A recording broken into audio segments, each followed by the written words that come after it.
Greetings and welcome to another edition of the Jacksonville Buzz. I am your host, Adrienne Houghton. Each week I sit down with interesting people or businesses from throughout the First Coast, and today is no exception. Joining me in the studio is Mr. Curtis Tucker, and he's the Artistic and General Director of First Coast Opera. Welcome, Curtis. Thank you very much. Glad to be here. So before we talk about First Coast Opera, let's talk a little bit about Curtis. Tell me about yourself. Okay, well, sure. I grew up in a little town near Kansas City in a musician family. So at the core, I'm a musician from a little town in the Midwest near Kansas City. I started singing when I was very young and played brass instruments, and I got a music degree, and then I went on and I got another music degree, this time in conducting. So that's really kind of have been my musical focus. That's taken me all around the country, West Coast, East Coast. I also did a little turn through law school up in Boston, and that opened a lot of doors for me. And so I turned that into essentially being an opera producer. And so I have directed small opera companies in Ohio, Indiana, New York, and now Florida. And it's been a fascinating career where I get to be both the artist and the administrator, and I've loved every minute. How fabulous. Yeah. So tell me a little bit about First Coast Opera and how did it get started and when? Well, sure. First Coast Opera began in the year 2000. There was a soprano in St. Augustine named Barbara Norris, and her husband Anthony Fast, who did a classical music radio show, put on a concert, and it was popular and it went well, so they thought, well, let's do this again. And it just grew from there into First Coast Opera, and initially it was really a performance outlet not only for Barbara, but for other singers in the St. Augustine area that wanted to sing classical music and opera.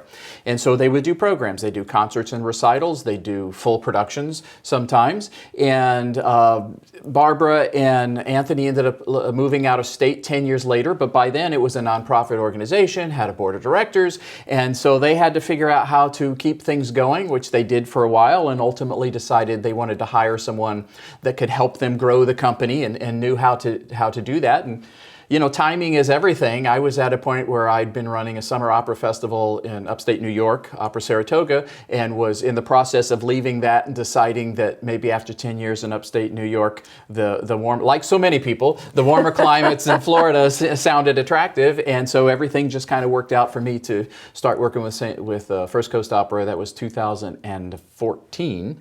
So I'm starting my 9th season now. How fantastic. Yeah. So, who's your target audience? Well, our target, so we are based in St. Augustine, and right. We are, that's where we've been forever. And like I say, the company began as very St. Augustine centric, but we really consider ourselves the professional opera company of Northeast Florida. So we serve St. Johns County and the growth in St. Johns County, certainly Duval County, Clay, Flagler, really all throughout this Northeast Florida region, because we're the only producing professional company. There are universities that do operas, of course, in the area, but to find a professional company producing opera, you'd have to go to Pensacola or Orlando or, you know, to points quite a ways away. So we like to serve all of Northeast Florida. Now, you say professional company, because in my mind, for some unknown reason, I was thinking, oh, it's amateurs who love to sing opera. But actually, the professional singers, do you have a plethora of them in St. Augustine, or do you have to scour the country to get... Well, there are some in St. Augustine, right. But we do bring people from really all over the country, and that's where my 25 years of doing this, I know a lot of people in the field, and I know how to find singers, and singers want to perform, and there are many singers all over the place that the idea of coming to Florida, especially in the winter months, to sing is very attractive. So we still, from the very beginning, our company has been, part of our mission has been to provide opportunities for local and regional performers, up and coming, if you will. Right. And we continue to do that. So we use a lot of Florida artists in our productions, but we also use artists from New York and Nebraska and Colorado and other points as needed, because we don't really have we don't have our own company of performers. We decide what productions we're going to do, and then we go looking for the right talents to really perform that at the highest level for our audiences. Well, talking about that, what performances do you have coming up?